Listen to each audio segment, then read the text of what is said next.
25 de febrero del año 2020, la Caja de Pandora se encuentra en el Museo Manaut, en la ciudad de Valencia, con su directora, la artista Estela Manaut. Estela, gracias por recibir a la Caja de Pandora. Encantada de estar aquí con vosotros, con todos vosotros. Bueno, el tema del día de hoy es un poco bastante, digamos, el redescubrimiento de la belleza.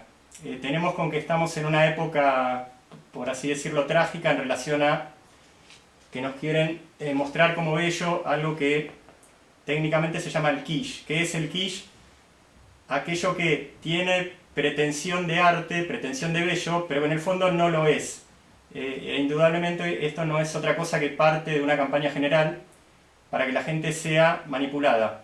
Y aunque les suene extraño, nada mejor que manipular a la gente también a través de alterarle el sentido de lo que es bello, de lo que es noble, de lo que es bueno, de lo que es fuerte. Y en ese sentido el arte, en el más profundo de los sentidos, y nos permitimos recordar humildemente que estamos en el mundo del arte, al menos por el lado de la composición musical académica, el arte en el más profundo de los sentidos no es otra cosa que vida concentrada, porque uno puede llegar a emocionarse tanto con una obra de arte, porque viendo aquella obra de arte de valor real, es como si uno, de la misma manera puede ocurrir con un libro, estuviera en contacto con mucha vida concentrada en poco espacio y en poco tiempo. Cuanto más noble, más bella, en el sentido profundo, sea esa vida, vamos a ser no solo felices, no solo plenos, sino también más puros, más elevados y más completos como seres humanos.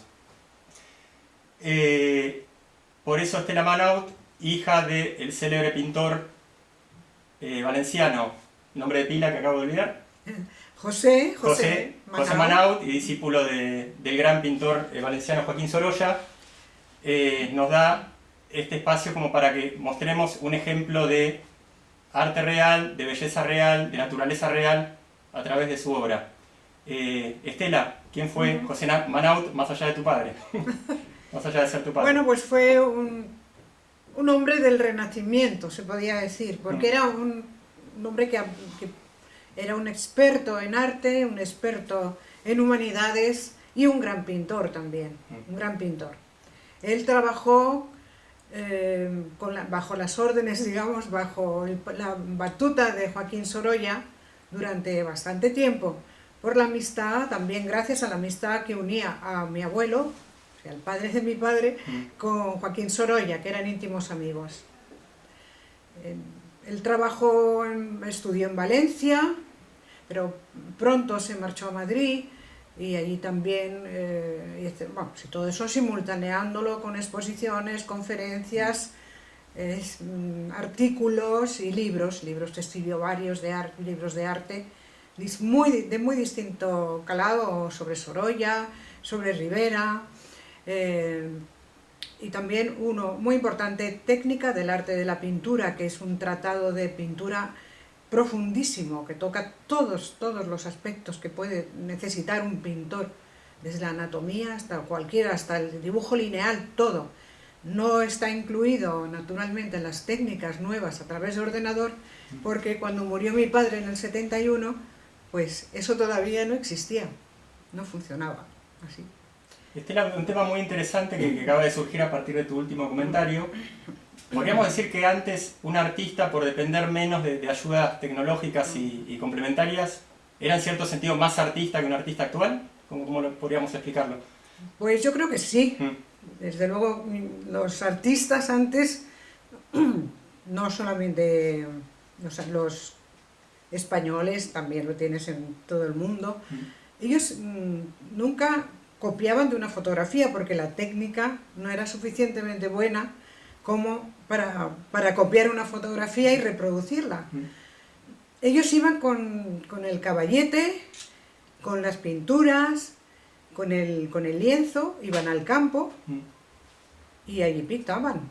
Al campo, a la ciudad, en algún rincón, pero todo era directo, quiero decir, era la naturaleza directamente, tomada con el mayor esfuerzo. Sobre todo es que mi padre, que nunca tenía dinero, como es lógico, como le ocurre a la mayoría de los pintores, por supuesto nunca tuvo un coche y siempre yo no me explico cómo podía viajar a lo mejor en un autobús o en un tren, llevar todos los bártulos, un lienzos bastante grandes, lo que pesa un caballete aunque sea de campo, lo que pesan las pinturas al óleo, en fin, muy cargado, llegar a un sitio, ponerse a trabajar, esperar que los niños del pueblo cercano le tiraran piedras, que los perros le mordieran, porque claro, veían un ser extraño, que eso no era normal en aquel pueblo, en aquel lugar. Era muy dura, pero al mismo tiempo era muy gratificante, porque estos hombres de esa época disfrutaban muchísimo, muchísimo, pintando. Auténticos artistas. Estela, acabas de manera concentrada contarnos cómo era vivir para un artista, sobrevivir, trabajar, pero en particular en esta pregunta, ¿cómo era mostrarse para un artista como tu padre a comienzos del siglo XX?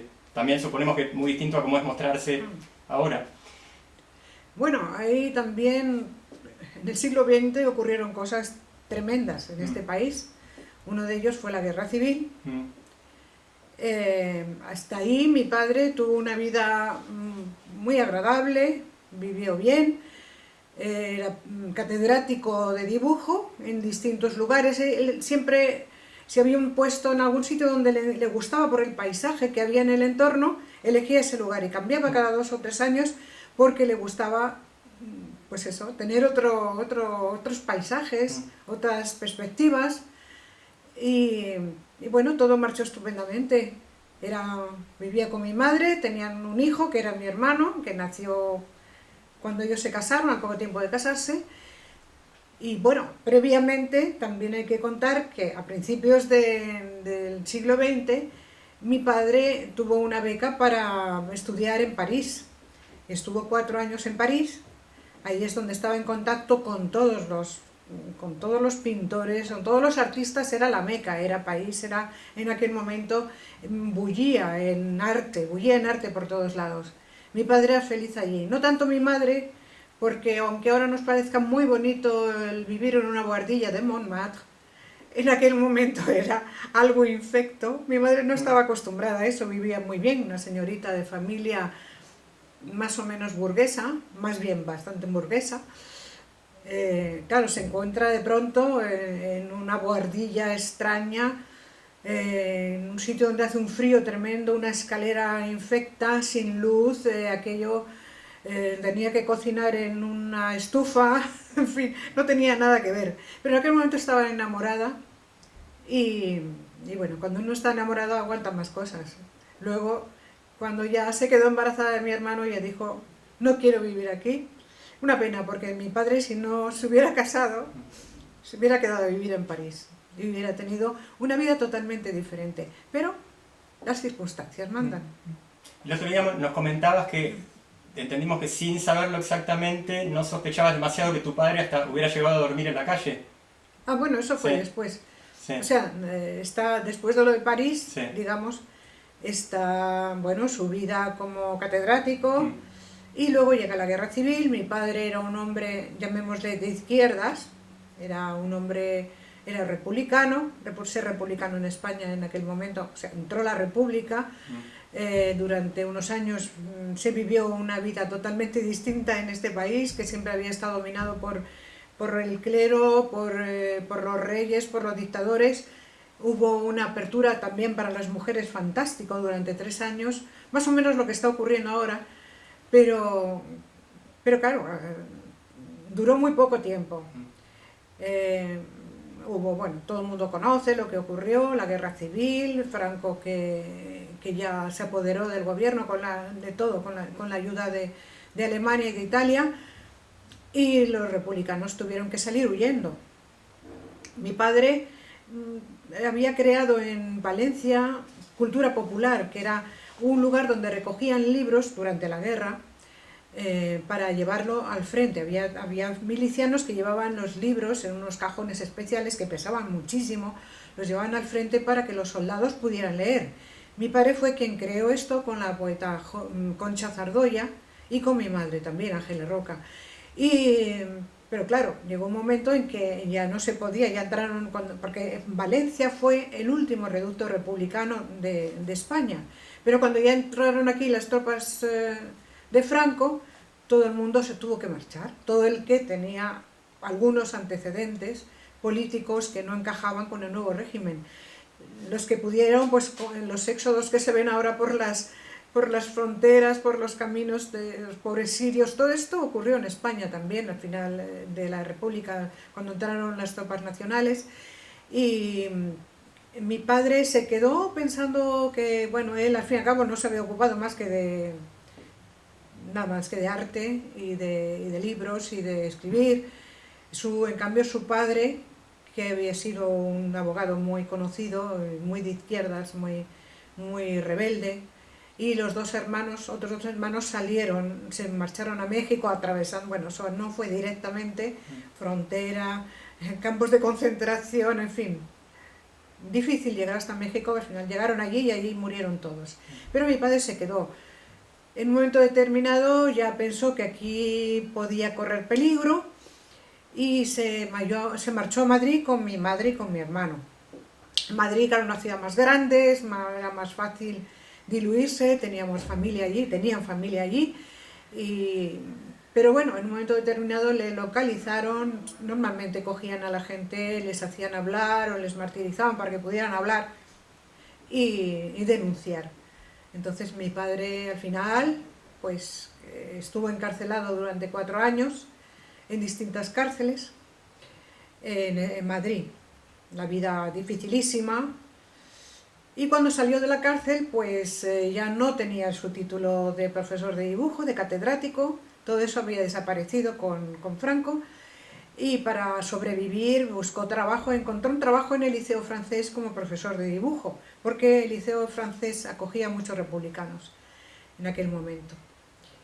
Y esa fue su vida, pero había pasado muy mal esos años, pero esos años justamente nos dejaron un legado importantísimo, porque él dibujó y pintó algunos cuadros pequeños en la cárcel. Eso lo permitían hacer, lo que no le permitían era sacarlos, pero mi padre lo envolvía con la ropa sucia que entregaba a mi madre y todo eso salió de la cárcel. Luego también él escribía cada día, él era un buenísimo escritor y cada día escribía sus impresiones, sus sensaciones terribles haber estado allí. Ese fruto de eso es este libro, Las horas muertas, que era una frase que mi padre repetía con mucha frecuencia en todos sus escritos, porque eran horas que habían pasado muertas completamente, encerrado, apiñados, vivían en una situación tremenda. Allí también vemos en los dibujos, que hay más de 300, cómo dormían, cómo comían, cómo pasaban sus ratos de ocio, pero sin espacios. O sea, una cárcel donde mezclaban políticos, comunes de todo tipo, criminales, en fin, era una situación dificilísima. Pero, ¿qué ocurre? Que toda esta colección pues, de dibujos y de sensaciones que están plasmadas, una parte en este libro, que digamos el primer tomo de lo que tendrá que ser en el futuro otros 2 más, con la colaboración de la Universidad Carlos III de Madrid, pues ahí se recoge todo esto. Entonces tenemos el testimonio más importante que existe del interior de las cárceles franquistas, tanto en dibujos y pintura y algún óleo, como en literatura. Es algo muy importante. Estela, ¿qué huella deja tu padre en el mundo de la pintura, ya más desde lo técnico y desde lo estético? Bueno, pues todos aquellos que fueron alumnos suyos, que le siguieron, siempre con mucha admiración. Él siguió mucho la escuela de Sorolla, era un pintor básicamente impresionista. La luz de sus cuadros es muy importante porque Valencia es una región, una zona de España donde la luz es muy bonita, es una luz impresionante. Cuando la gente llega aquí se asombra de ver qué luz mediterránea tan potente, y eso todo figura en sus cuadros, lógicamente, está plasmado en los cuadros que pintó en la zona de Levante, por supuesto, mucho más, claro, si pintaba en el norte de España ya era distinto. Pero en todo se ve reflejada esa luz y ese sentimiento que él tenía de belleza, de equilibrio, de estética. que había heredado mucho de Joaquín Sorolla y también de su padre, que también al margen de ser abogado y escritor era también un buen pintor.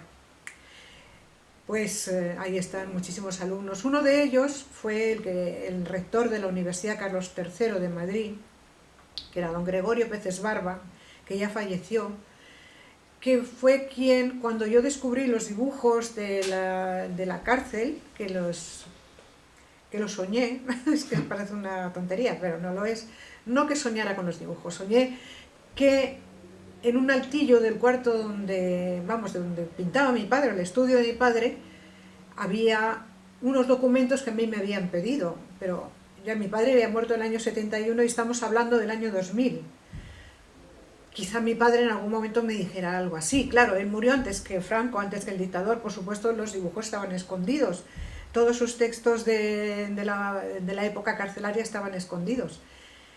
Y yo me desperté sabiendo que había algo en un altillo del estudio y fui allí y lo encontré y me encuentro la colección mayor de dibujos del interior de las cárceles franquistas, que fue un shock. Se empezaron a hacer exposiciones en la Universidad Carlos III, aquí en Valencia también, y digamos que eso, aunque parezca que fue muy triste, pues es lo que realmente le impulsó mucha parte de lo que ha sucedido después. Estela, ¿cómo es la convivencia humana con un pintor célebre, nada menos? Pues te voy a decir que la convivencia era bastante escasa, ¿no? Porque mi padre siempre estaba pintando o estaba escribiendo, no se le podía molestar. He querido mucho más a mi padre una vez que ha desaparecido y he comprobado lo fantástico que era como pintor y que era una cosa ilógica que aquello se quedara guardado en un estudio, que había que moverlo, que en ese momento yo ya me puse en marcha en el año 71, empecé a hacer fotos, a llevar a sitios distintos para intentar una exposición antológica. Pero claro, no ocurrió nada de todo esto hasta ese año 2000 en que yo descubrí los dibujos y que empezó a moverse, a hacerse la exposición en Valencia y en que yo ya conseguí. Yo consigo muchas cosas pues con mi cabezota también, porque además creo que es de justicia hacerlo, sobre todo lo que se refiere a mi padre para mí es primordial en cuanto a lo que es a recuperación de una memoria. Y entonces conseguí la primera exposición antológica que se hizo en Valencia, que la voy a enseñar también el catálogo. Esta es importantísima exposición en el Museo de Bellas Artes de Valencia, donde hay había una parte importante de su obra, también de la obra carcelaria, todo esto también preparado y organizado por profesores de la Universidad Carlos III de Madrid. Quiero decir que con la Universidad Carlos III de Madrid yo tengo una deuda enorme, deuda que he pagado. En cierto modo he donado toda la biblioteca de mi padre, que había muchos libros muy interesantes. He donado algún cuadro, he donado la mitad de los dibujos de la época carcelaria. Quiero decir, yo he hecho una entrega allí y ellos en compensación me han ayudado muchísimo, sobre todo hay Federico Castro y Elisa Povedano, que son dos profesores de la universidad, que son realmente la base de todo lo que se hizo allí. Ahora ellos ya tienen mucho más trabajo. Y bueno, ahora hay Maite Ramos, que es la bibliotecaria de la Universidad Carlos III, que es la que está organizando todos los documentos de mi padre, que hay miles de documentos, los ha informatizado, los ha guardado en un papel especial. O sea, ahí está todo el archivo Manaut perfectamente guardado. O sea, para mí eso es primordial. Hay otra parte, la otra parte de los dibujos de la época carcelaria los doné a la Universidad de Valencia. Están bien guardados, es todo lo que puedo decir, porque no han hecho nada, no las han movido.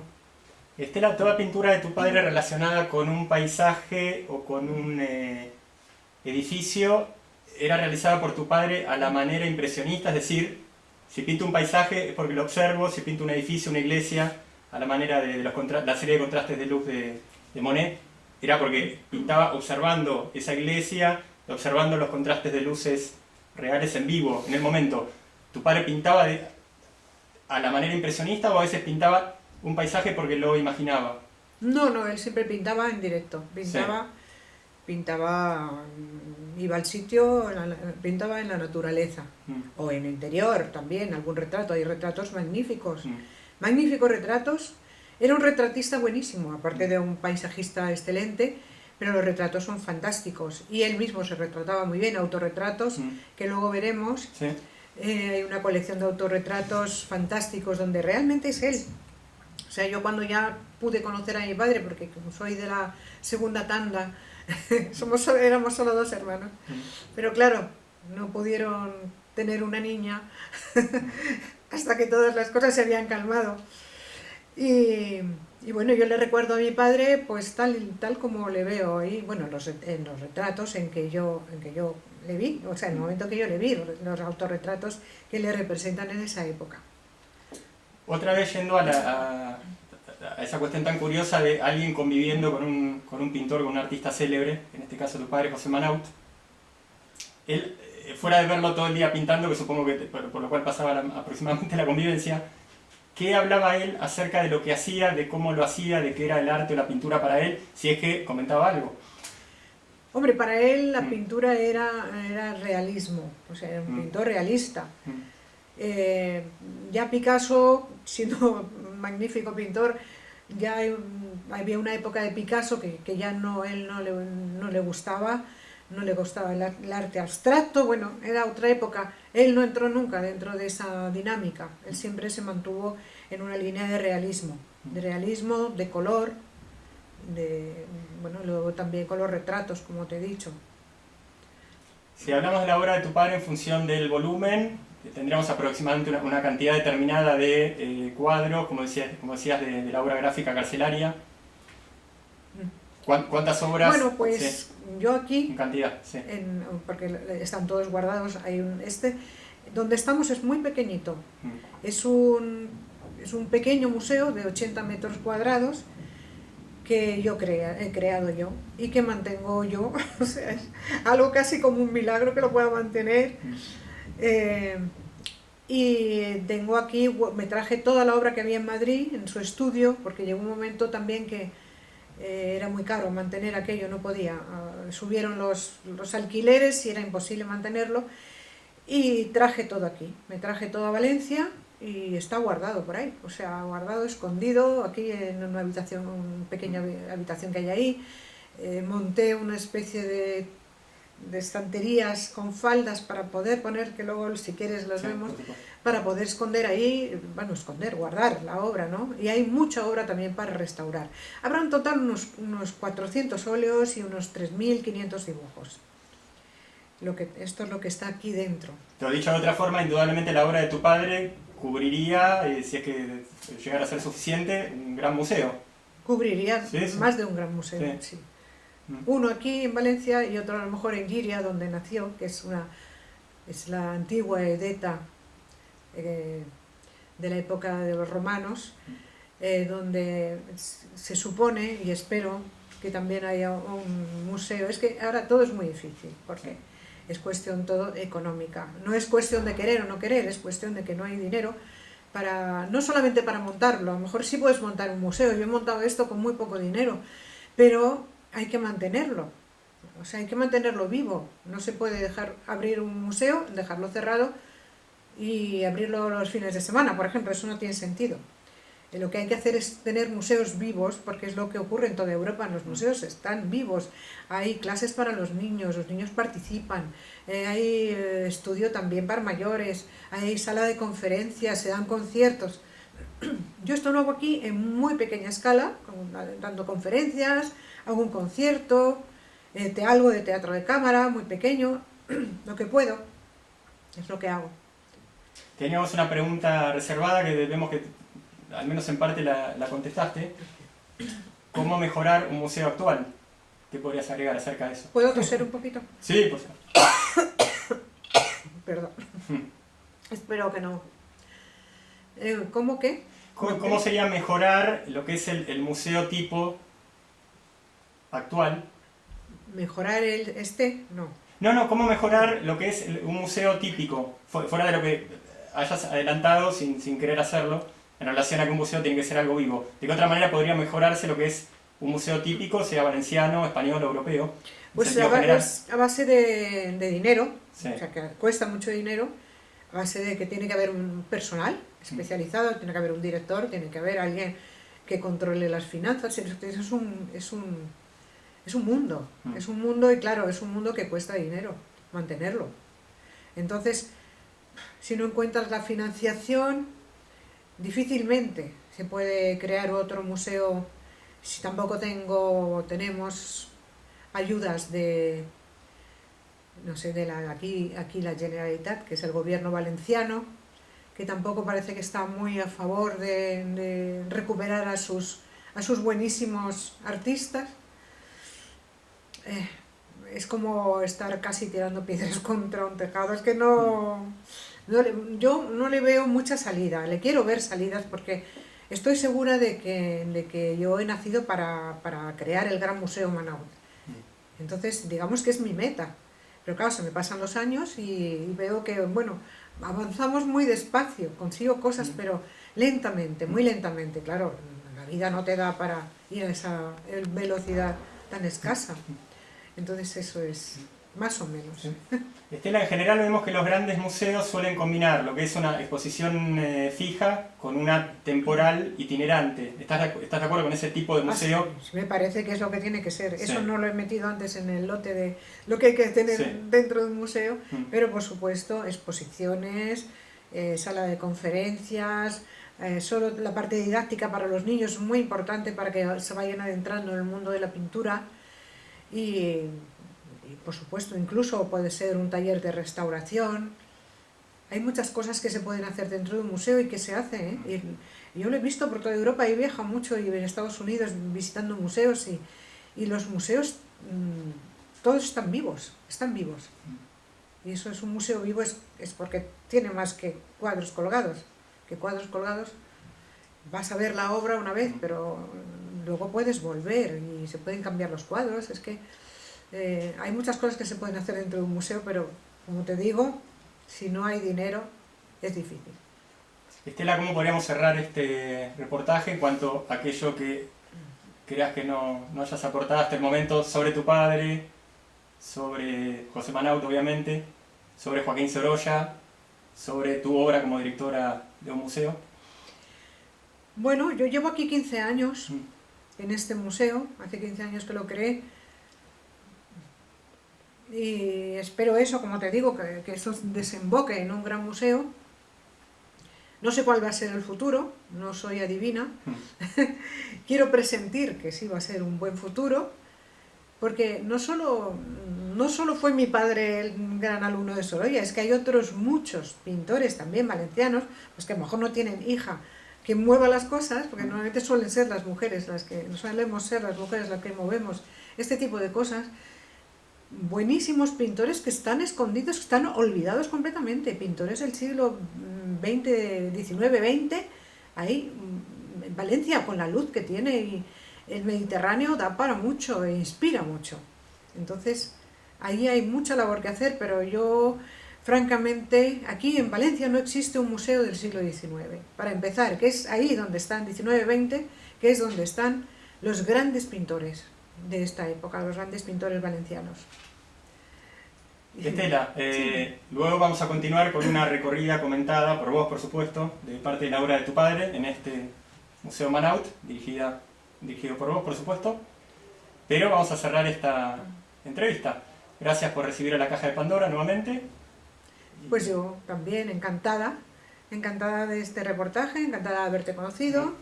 Eres una persona que te mereces también, porque es luchador. Todos los luchadores nos merecemos llegar a la meta. Y yo creo que tú llegarás también, y gracias por este reportaje y gracias a todos los que lo están viendo. Y un saludo para América. Gracias. Continuamos con Estela Manaut, directora del Museo Manaut, donde reside parte significativa de la obra de su padre, José Manaut, y pasaremos a hacer un breve recorrido comentado por Estela, por supuesto. Te escuchamos. Muy bien, pues vamos a empezar por la parte de los autorretratos, que en esta ocasión están colgados aquí porque suelo cambiar los cuadros cada 2 años.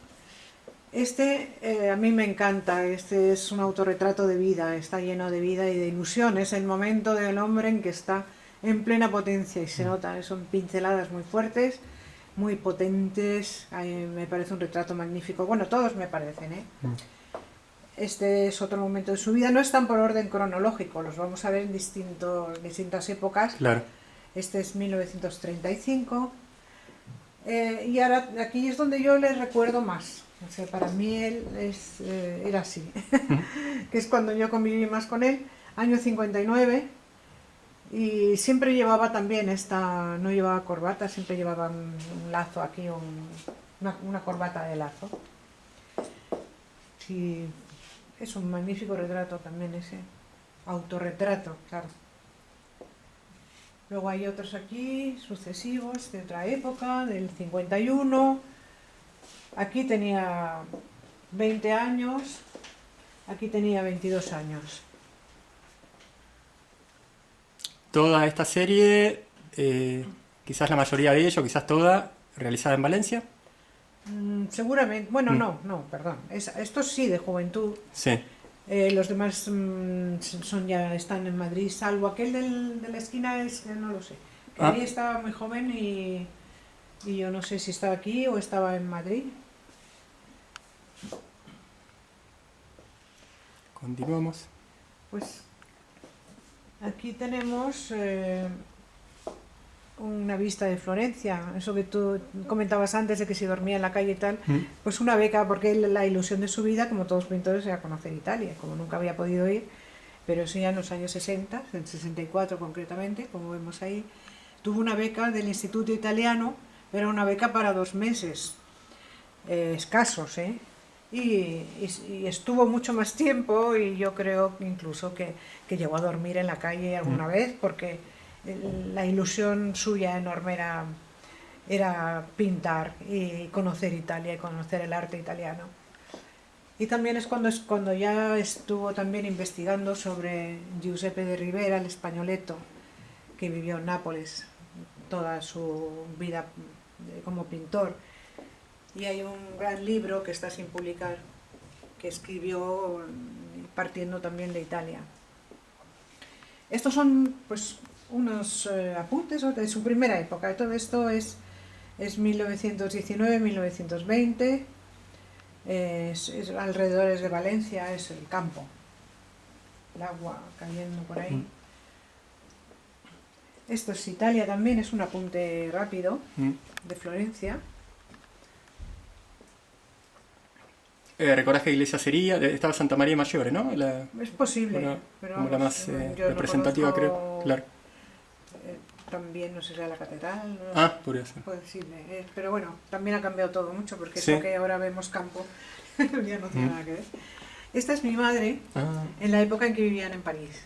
Es absolutamente parisina, en su corte de pelo, en su forma de vestir también, y es muy guapa. En la época en que estaban enamorados y felices. Hay 3 retratos muy buenos de mi madre, de aquella época, estupendos. Luego yo no sé, ya se les debió pasar el amor y ya no la pintaba tanto. La dibujaba alguna vez. Claro. Y este es un retrato de una niña que todo el mundo, ¿eres tú? Pues no, no soy yo. Es una niña que no tengo ni idea de quién puede ser, ni idea. Alguien de amigos, hija de algunos amigos, no sé. El título colegiala está puesto por él, suponemos. Sí. A mí es que no me llegó a pintar, bueno, me hizo 2 retratos de pequeña, pero muy poco, porque es que yo no me dejaba. No me estaba quieta, no me podía estar quieta, entonces claro, era un problema. Mi padre se ponía nervioso y me ponía nerviosa, con lo cual solo hay 2 retratos muy rápidos. Y ya cuando quise de mayor que me pintara, al final lo borró porque no lo captaba, no me captaba. Y lo borró, o sea que no tengo ningún retrato. Qué pena. Este está hecho a través de uno de los cuadros pequeñitos que hizo en la época en que estuvo prisionero. Es la misma sensación, pero lo hizo ya en estudio, con modelos, y le llamó Vagamundos, no con B, Vagamundos, porque lo presentó a una exposición nacional en Madrid. Entonces, claro, tampoco podía decir prisioneros porque era la época en que teníamos al dictador encima. Y tuvo un premio en aquel. Pero claro, no sabían de qué iba. Y este es un alumno de mi padre, que no recuerdo el nombre, la verdad es que no tengo ni idea de quién es tampoco. Una pena porque como él no lo dejó puesto, yo sé que le conocí en algún momento, pero... Y detrás, verás que se ve un cuadro que es... Sí. Se ven unos pies, dos niños que son... Es un cuadro precioso, dos niños desnudos en la playa, que son mi hermano y un amigo. Esto es un paisaje seguramente de aquí de... A ver, no sé, yo creo que... La verdad es que no tengo fecha, porque no está firmado y no tiene fecha, pero es... Yo creo que es bastante de la última época, por la frescura que tiene así, la forma, no ha cogido todavía vicio de antiguo. Este es el monasterio de Piedra, en Zaragoza, por ahí está, es una preciosidad, es un lugar especial, con agua, con mucho agua, con muchas cascadas. A mi padre le gustaba mucho pintar ahí. Y hay una sirena bañándose, Sí. Y una niña que cruza un puente. Siempre en los paisajes pues es conveniente poner algo que rompa un poco la monotonía, digamos, del paisaje, ¿no? Y este es el puerto de Cádiz en el año 53, que bueno, no tiene mucho que ver con lo actual. Vemos también aquí una máquina de tren antiguo. Sí. Lo que sí se conserva es toda esta valla, sí existe igual, está todavía igual. Y la estación está ahí mismo, o sea que un poco que tiene la misma esencia. Y esos son los astilleros donde reparaban los buques y todo esto. 53, acá tenemos. Sí. Sí. Bueno, cerramos nuestra breve recorrida comentada. Esto, Este bodegón. es un bodegón negro, él le llamaba bodegón negro porque utilizó pues telas negras, mejillones, cosas que tuvieran... Esto es una bandeja también, que estaba por mi casa y no he vuelto a ver, no sé dónde estará.